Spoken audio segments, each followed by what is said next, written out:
चलिए शुरू करते हैं ना, ज़्यादा कुछ टाइम में क्लास में लोग नहीं करेंगे, क्लास को शुरू किया जाए, सीधे चला जाए। पहले अपने क्वेश्चन पर देखा जाए। हम सबका जो पहला वाला क्वेश्चन है क्या है, विश्व हिंदी सम्मेलन का उद्घाटन कहाँ किया गया है? विश्व हिंदी सम्मेलन का उद्घाटन, पहले ये जानते हैं ना विश्व हिंदी सम्मेलन होता क्यों है? अभी अपने भारत देश की वैसे राष्ट्रीय भाषा तो हिंदी है नहीं, राजकीय भाषा का उसको दर्जा दिया गया है हिंदी को। अगर कभी कभी ऐसा पूछ लिया जाए कि हमारे भारत देश की राष्ट्रीय भाषा क्या है, तो वो हिंदी नहीं है, राजकीय भाषा उसको बनाया गया है, हिंदी है। तो हिंदी के प्रचार प्रसार करने के लिए विश्व हिंदी सम्मेलन होता है। ये विश्व में पूरे करने के लिए, तो विश्व में किसी किसी देश में इसका सम्मेलन कराया जाता है, इसकी बैठक होती है और हिंदी भाषा को बढ़ाने के लिए प्रयास किया जाता है ताकि अन्य देशों में भी हमारे हिंदी का प्रचार प्रसार हो। ऐसे विश्व में और कई देश हैं जहाँ पर हिंदी बोली जाती है, वहाँ पढ़ाई जाती है, उनके संविधान में भी हिंदी का जिक्र है। जैसे अगर हम लोग बात करें कि ये जो विश्व हिंदी सम्मेलन का उद्घाटन कहाँ किया गया, तो ये वाला किया गया फिजी में। फिजी एक देश है, यहाँ पर विश्व हिंदी सम्मेलन का उद्घाटन किया गया है फिजी में। अब फिजी के बारे में आपको पता ना कि जो हिंदी भाषा है वो फिजी में बोली भी जाती है और इसके संविधान में भी इसका जिक्र है हिंदी का।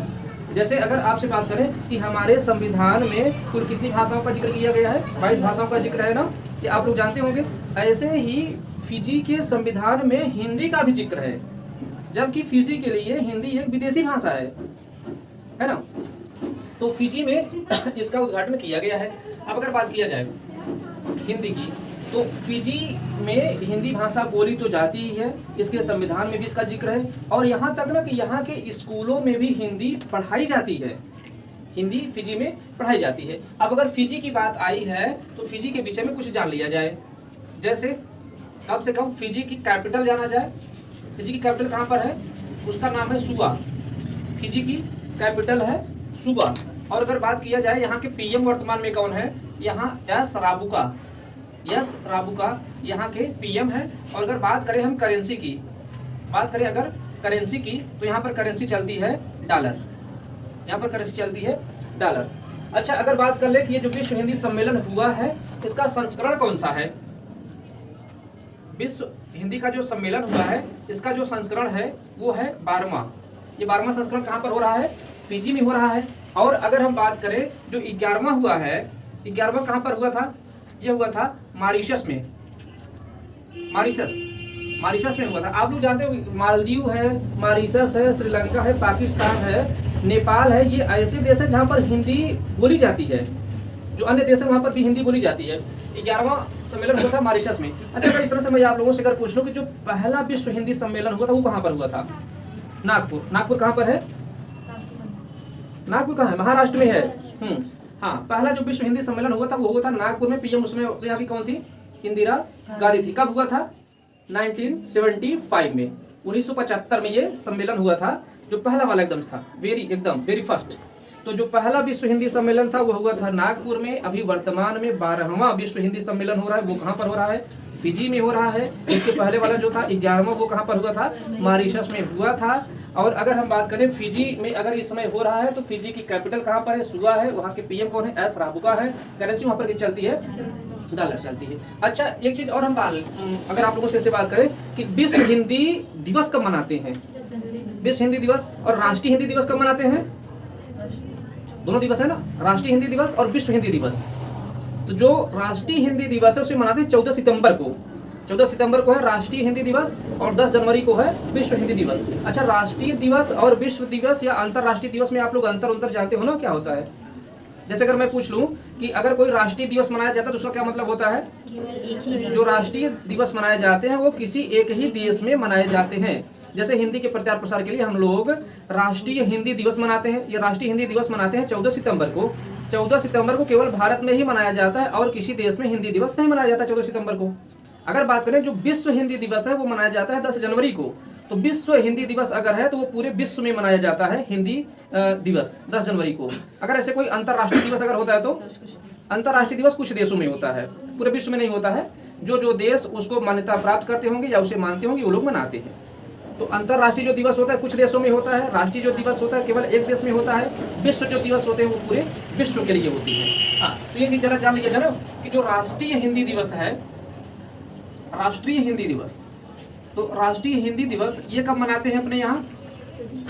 ये मनाते हैं 14 सितंबर को, 14 सितंबर को मनाते हैं। और अगर बात करें हम विश्व हिंदी दिवस, विश्व हिंदी दिवस ये मनाया जाता है 10 जनवरी को, ये मनाया जाता है 10 जनवरी को।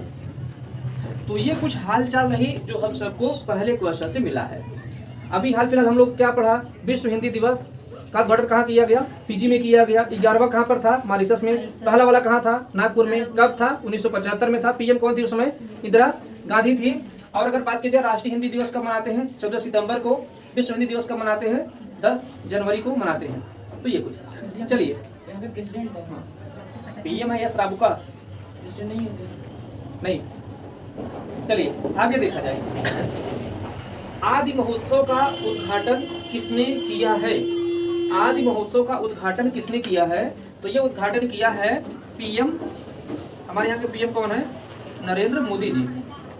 पीएम नरेंद्र मोदी ने आदि महोत्सव का उद्घाटन किया है। अब अगर हम आपसे बात करें कि ये आदि महोत्सव होता क्या है, ये आदि महोत्सव क्यों मनाया जाता है? जो आदि महोत्सव है ना, कि जो आदिवासी जनजातियां हैं या जो ऐसी जनजातियां हैं जो आदिवासी हैं, उन सब के द्वारा बनाए गए सामान, उनके द्वारा बनाए गए खिलौने, उनके द्वारा बनाए गए कपड़े, इन सब की प्रदर्शनी लगाई जाती है। अभी इसका जो उद्घाटन हुआ नई दिल्ली में हुआ है। तो जो आदिवासी समूह है उसके द्वारा बनाए गए जो भी सामान होंगे, चाहे वो खिलौने बनाते हैं, चाहे कपड़े बनाते हैं या बांस के कुछ और सामान बनाते हैं, उन सभी सामानों की प्रदर्शनी लगाई जाती है और उनकी बिक्री भी की जाती है, ताकि आदिवासियों के द्वारा बनाए गए उन सामानों की और भी लोगों में पहचान हो सके और वे लोग उसकी खरीदारी कर सके। इससे होगा क्या कि आदिवासियों का जो जीवन स्तर है वो भी आगे बढ़ेगा, उसमें भी विकास होगा, वृद्धि होगी। तो आदिवासियों के जीवन स्तर को बढ़ाने के लिए ये आदिवासी या आदि महोत्सव मनाया जाता है। जो इस बार मनाया जा रहा है वो नई दिल्ली में मनाया जा रहा है। उसका उद्घाटन किसने किया है? नरेंद्र मोदी जी ने किया हुआ है। उद्देश्य क्या है कि आदिवासियों के द्वारा बनाए गए खिलौने, उनके द्वारा बनाए गए कपड़े, वे बांस से भी कुछ सामान बनाते हैं, उन सब सारे सामानों की यहाँ प्रदर्शनी लगाई जाएगी। और प्रदर्शनी ही नहीं लगाई जाएगी, उन सबको बेचा भी जाएगा ताकि अन्य लोगों के पास भी वो पहुँच सके, जिससे आदिवासियों का जीवन स्तर आगे बढ़ सके। ये कुछ चीजें। तो अगर इसका उद्घाटन जिसने किया है, नरेंद्र मोदी जी ने किया है, तो इसका उद्घाटन कहाँ पर किया गया है? कहाँ किया गया है? नई दिल्ली में किया गया है। नई दिल्ली में किया गया है। और बात अगर किया जाए इसका उद्देश्य क्या था? उद्देश्य क्या है? आदिवासियों के जीवन स्तर को बढ़ाना। आदिवासियों के जीवन स्तर को बढ़ाना। आदिवासियों के जीवन स्तर को बढ़ाना। अच्छा, ये आदिवासियों का जीवन स्तर कैसे बढ़ेगा? इनके द्वारा जो बनाए गए सामान है उनकी प्रदर्शनी लगाई जाए ताकि लोगों को उसे आकर्षित किया जा सके और उसे बेचा जा सके। अन्य लोग जब खरीदारी करेंगे तो इनके पास पैसा आएगा तो इनका जीवन स्तर ऑटोमेटिक बढ़ने लगेगा। चलिए ठीक है, आगे चला जाए। देखा जाए निक्की हेली किस देश में राष्ट्रपति का चुनाव लड़ने की दावेदारी की है? अभी ये राष्ट्रपति का चुनाव लड़ ही नहीं गई है, ये दावेदारी की है। ये निक्की हेली कहाँ के राष्ट्रपति का चुनाव लड़ने की दावेदारी की है? ये की है यूएसए की, अमेरिका की। अमेरिका में ये राष्ट्रपति का चुनाव लड़ना चाह रहे निक्की हेली, जो भारतीय मूल की अमेरिकी नागरिक हैं। तो भारतीय मूल की अमेरिकी नागरिक है निक्की हेली, ये यूएसए में राष्ट्रपति पद का ये चुनाव लड़ना चाह रही हैं। अभी 2024 में वहाँ पर चुनाव होने वाला है राष्ट्रपति का, तो देखा जाए कौन कौन लड़ते हैं। लेकिन अभी से जो है एक दावेदारी आ गई है, निक्की हेली ये राष्ट्रपति का चुनाव लड़ेंगी। अच्छा, अगर यूएसए की बात आ जाए तो यूएसए के बारे में जाना जाए कुछ चीजें। जैसे यूएसए की पहली बात तो जाना जाए, इसकी कैपिटल कहाँ पर है? कैपिटल कहाँ पर है? वाशिंगटन डीसी है। अच्छा, ये मैं आप लोगों को कई बार बोला हूँ ना कि किसी एग्जाम में पूछ लिया था डीसी का फुल नेम क्या होता है, आप लोगों को पता हो गया होगा, डिस्ट्रिक्ट ऑफ कोलंबिया होता है। अच्छा ठीक है, अगर बात किया जाए वर्तमान में यहाँ के प्रेसिडेंट कौन है? Joe Biden. उनका नाम क्या है? Joe Biden. और अगर बात किया जाए वहाँ की वाइस प्रेसिडेंट कौन है इस समय?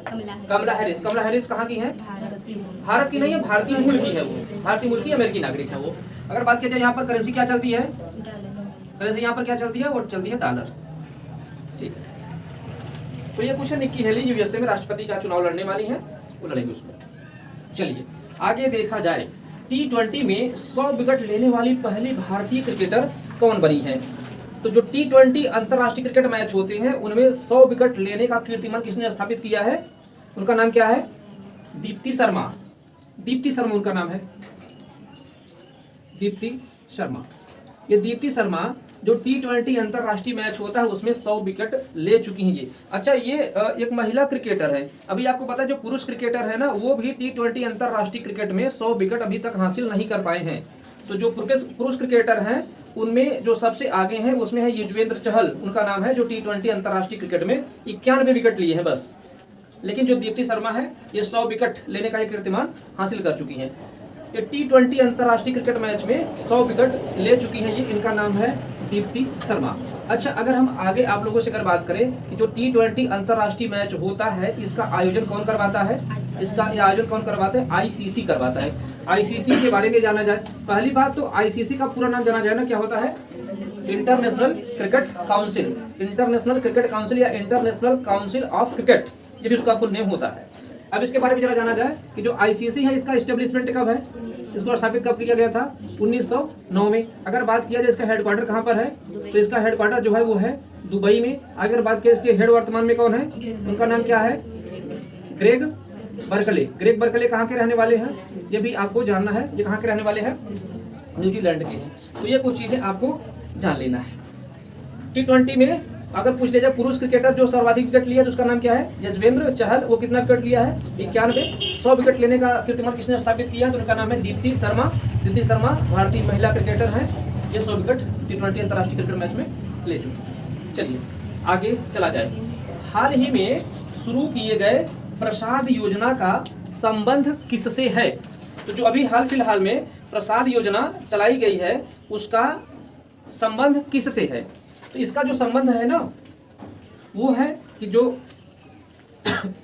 राष्ट्रीय स्मारक है, राष्ट्रीय स्मारक जो है, या जो तीर्थ यात्रा के लिए या तीर्थ यात्रा को बढ़ावा देने के लिए है। ये जो प्रसाद योजना चलाई गई है ये तीर्थ यात्रा को बढ़ावा देने के लिए है ताकि पर्यटन हमारे यहाँ आ सके। अच्छा, और जो हमारे यहाँ तीर्थ स्थान है ना, उन तीर्थ स्थानों का कायाकल्प करना है। कायाकल्प मतलब समझते हैं ना, उसको बनाया जाए, अच्छी तरह से उसको सजाया जाए ताकि उससे लोग आकर्षित हों, और आकर्षित होंगे तो अपने यहाँ पर्यटन बढ़ेगा, और पर्यटन बढ़ेगा तो फिर हमारे यहाँ उससे कुछ कमाई होगी।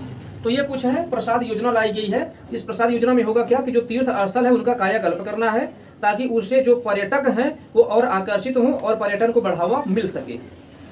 तो तीर्थ स्थलों का कायाकल्प करने के लिए और पर्यटन को बढ़ावा देने के लिए यह प्रसाद योजना शुरू की गई है। अब प्रसाद योजना अगर शुरू की गई है तो इसका पूरा नाम हम सबको जान लेना चाहिए। अगर ये लिखा गया है प्रसाद, अगर इसका पूरा नाम जाना जाए, इसका पूरा नाम क्या होता है, ये pilgrims रिजुवनरेशन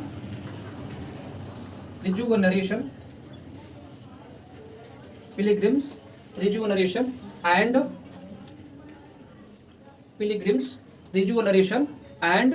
spiritual heritage augmentation drive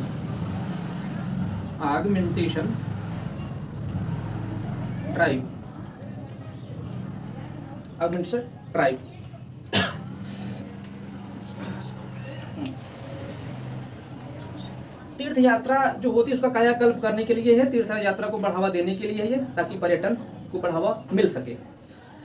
अगर देखा जाए, अगर ये पर्यटन को बढ़ावा देने के लिए की बात अगर की जा रही है तो इस समय वर्तमान में पर्यटन मंत्री कौन है, वर्तमान में पर्यटन मंत्री कौन है, लिखवाया भी गया शायद आप लोगों को।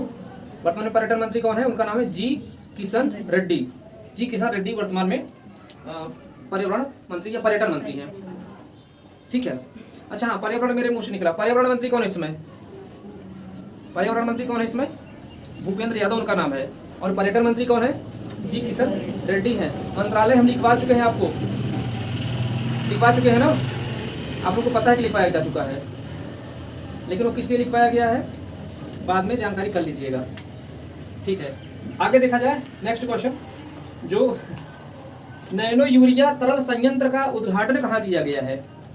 तो पहले ये नैनो यूरिया के बारे में जाना जाए ना। यूरिया तो जितने भी किसान लोग हैं सबको पता ही है, जो किसान नहीं उनको भी पता है कि यूरिया क्या होती है। यूरिया क्या होता है वो अलग बात है, बट नैनो यूरिया क्या है ना, नैनो यूरिया को प्रतिस्थापित करेगा। ये यूरिया के स्थान पर इसको प्रयोग किया जाएगा। ये तरल भाग है इसका, ये तरल मात्रा में ये होता है, तरल आप लोग समझते हैं ना, ये लिक्विड फॉर्म में होगा, ये लिक्विड फॉर्म में होगा। यूरिया तो ठोस में होता है ना, ये लिक्विड फॉर्म में होगा और ये यूरिया को प्रतिस्थापित करेगा, यानी कि उसके स्थान पर इसका प्रयोग किया जाएगा। तो अभी जो ये नैनो यूरिया है, इसको बनाने के लिए संयंत्र लगाया गया है। ये संयंत्र कहाँ पर लगाया गया है? लगाया गया है फूलपुर में। और ये फूलपुर कहाँ पर है? उत्तर प्रदेश में ही, फूलपुर उत्तर प्रदेश में। इफ्को फैक्ट्री भी वहाँ पर है, आप लोग जानते होंगे, इफ्को फूलपुर में है। अब वहाँ पर नैनो यूरिया तरल संयंत्र लगाया जाएगा। अभी होता क्या कि जो यूरिया है ना, यूरिया जो है, जो खाद्य फसलें हैं उनमें नाइट्रोजन की मात्रा को बढ़ा देती है, जिससे उसको पोषक पदार्थ मिल जाता है। पोषक पदार्थ मिल जाता है तो उस पौधे का विकास अच्छा खासा हो जाता है और उत्पादकता भी उसकी बढ़ जाती है। तो अब यूरिया की, अच्छा, यूरिया से हम सबका नुकसान भी होता है। बंजर खेत ज़्यादा होते चले जा रहे हैं आजकल। में भी हो सकता है कि आप लोग भी इस चीज़ को आभास अभी करते होंगे कि पहले जितनी पैदावार हम सबके खेत में होती थी, आजकल उतना नहीं हो पा रही है। ज़्यादा से ज़्यादा यूरिया की मात्रा अगर हम लोग ज़्यादा से ज़्यादा यूज कर रहे हैं तो खेत बंजर होते चले जा रहे हैं धीरे धीरे। तो इस तरफ सरकार का ध्यान गया है और अब वो जो नैनो यूरिया है, जो तरल फॉर्म में होगी, ये अब यूज की जाएगी। इसके लिए संयंत्र वगैरह लगाया जा रहा है। इसकी देखिए उत्पादन जब से इसका शुरू हो जाएगा तो उसके बाद इसका डिस्ट्रीब्यूशन होगा, फिर हम लोग लेकर के इसको यूज भी कर पाएंगे। तो ये जो नैनो यूरिया है, ये भी नाइट्रोजन को ही लाएगी। जो हमारे फसल होंगी उन सभी फसलों को नाइट्रोजन ही मिलेगा और इससे उसकी उत्पादकता भी बढ़ेगी और उत्पादकता इसकी लगभग 8% ज़्यादा बढ़ेगी, तरल जो नैनो यूरिया है इसके उपयोग से। तो इसको फूलपुर में किया गया है। फूलपुर कहाँ पर है? उत्तर प्रदेश में है। उत्तर प्रदेश के विषय में कुछ जाना जाए ना, जैसे उत्तर प्रदेश की कैपिटल कहाँ पर है? लखनऊ। और अगर आगे हम बात करें, यहाँ के वर्तमान में सीएम कौन है? योगी आदित्यनाथ जी हैं। और अगर बात की जाए, यहाँ के गवर्नर कौन है? हाँ, आनंदीबेन पटेल है। आनंदीबेन पटेल ये है। तो नैनो यूरिया इसका संयंत्र कहाँ लगाया गया? फूलपुर उत्तर प्रदेश में लगाया गया। चलिए आगे देखा जाए। फेलिक्स होफोर्ट-बोगनी यूनेस्को का शांति पुरस्कार किसे दिया गया है? यह फेलिक्स होफोर्ट-बोगनी यूनेस्को का शांति पुरस्कार किसे दिया गया? ये दिया गया है एंजेला मर्केल को। एंजेला मर्केल, इनका नाम आप लोग सुने होंगे, एंजेला मर्केल।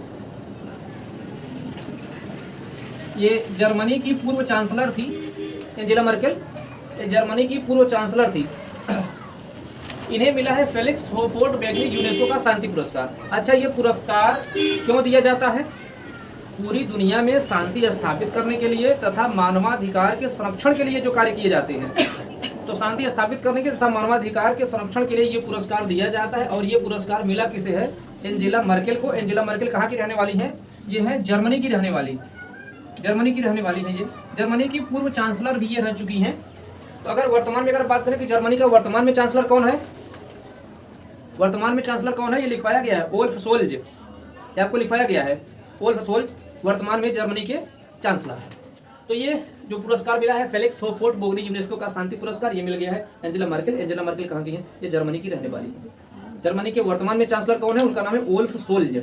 ओल्फ सोल्ज, ये आप लोग लिख लीजिएगा, उसको याद कर लीजिएगा। चलिए आगे अगर हम बात करें, ललिता लाल जी का निधन हो गया, वे कौन थी? तो ललिता लाल जी का जो निधन हो गया, ये एक चित्रकार थी, ये एक चित्रकार थी। और अगर बात करें, ये जल चित्रकारी के लिए फेमस थी। ये जल से ये चित्र बनाती थी, उसमें कुछ कलर वगैरह डाल करके ये उसको और अच्छा बना देती थी। तो जल चित्रकारी ये थी ललिता लाल जी, इनका हो गया है निधन, ये जानते थे। अच्छा, कभी कभी ऐसा भी होता है ना कि हम सबके एग्जाम में विभिन्न देशों की संसद का नाम पूछ लिया जाता है। तो जो कुछ एक्स्ट्रा फैक्ट है, उस एक्स्ट्रा फैक्ट पे आज हम लाए हैं जो विभिन्न देशों की संसद का क्या क्या नाम है, तो वो आज हम लोग कुछ लिख लेते हैं। जैसे अगर बात किया जाए भारत की संसद का क्या नाम है, तो भारत में तो संसद ही कहा जाता है, भारत में कहा जाता है इसे संसद। और अगर बात किया जाए पाकिस्तान में, तो पाकिस्तान में इसे क्या कहते हैं? इसे कहा जाता है नेशनल असेंबली, इसको कहा जाता है। पाकिस्तान में इसको कहा जाता है नेशनल असेंबली, नेशनल असेंबली इसको कहा जाता है, नेशनल असेंबली कहा जाता है इसको। अगर हम आगे बात करें नेपाल में, नेपाल में इसको कहा जाता है राष्ट्रीय पंचायत, नेपाल में इसको कहते हैं राष्ट्रीय पंचायत, इसको कहा जाता है। अगर बांग्लादेश में देखें तो बांग्लादेश को जातीय संसद कहते हैं, जातीय संसद ये कहा जाता है, जातीय संसद। अमेरिका में कहा जाता है पार्लियामेंट, अमेरिका में इसको कहा जाता है पार्लियामेंट, या अमेरिका में इसको कांग्रेस कहा जाता है, अमेरिका में इसको कांग्रेस कहा जाता है। और अगर चीन की अगर बात करते हैं तो चीन में इसे नेशनल पीपुल्स कांग्रेस को कहा जाता है।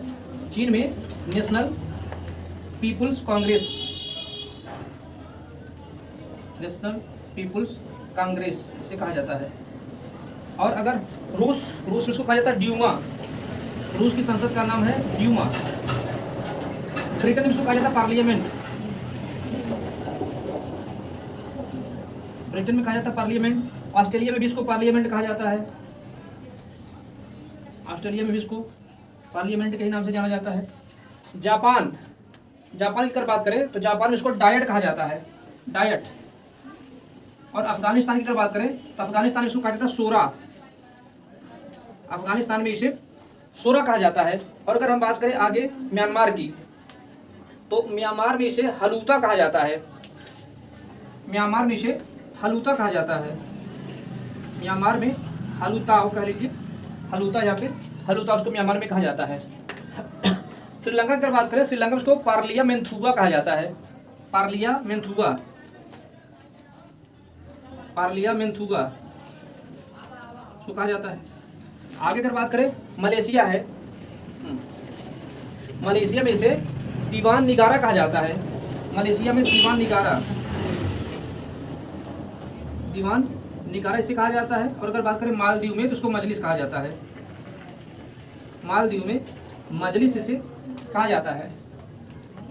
तो ये कुछ एक्स्ट्रा फैक्ट है जो आप लोगों को दिया गया है कि विश्व के प्रमुख देश उनकी संसद का क्या क्या नाम है। एक बार फिर से इसको देख लिया जाए। भारत में संसद कहा जाता है, पाकिस्तान में इसको नेशनल असेंबली कहा जाता है, नेपाल में राष्ट्रीय पंचायत जातीय संसद कहा जाता है, बांग्लादेश में कांग्रेस अमेरिका में होता है, चीन में नेशनल पीपुल्स कांग्रेस है, रूस में ड्यूमा, ब्रिटेन में पार्लियामेंट, ऑस्ट्रेलिया में इसको पार्लियामेंट कहा जाता है, जापान में डायट, अफगानिस्तान में शोरा, म्यांमार में हलूता कहा जाता है, श्रीलंका में पार्लियामेंथुआ, मलेशिया में दीवान निगारा कहा जाता है और मालदीव में मजलिस इसको कहा जाता है। ये चीज़ें आप लोग याद कर लेंगे। अगले दिन में भी हो सकता है कि हम यहीं से आपसे क्वेश्चन पूछ लें कि किसी देश की संसद का क्या नाम है, तो आप लोग इसको अच्छे से तैयार करके आइएगा। बाकी ठीक है, आज की जो करंट अफेयर का सेशन वो आप लोगों का यहीं पर है। बाकी आप लोग अच्छे से पढ़ाई करते रहे, तब तक मस्त रहें, खुश रहें। धन्यवाद। बंद करो।